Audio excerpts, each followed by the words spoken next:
Today is just a quick tutorial on me doing a style of individual medium-sized braids on one of my clients.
freestyle took so much time, I'm going to spare you and try to speed this up a bit.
it took us a little bit longer than we expected to do this style, but I believe that the end result was really great.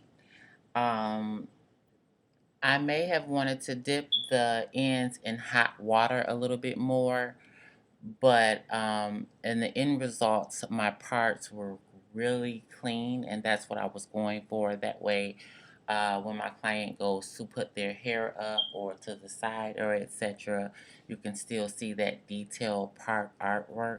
But for my future braid styles, I'm actually going to try something new when it comes to situating my parts and everything.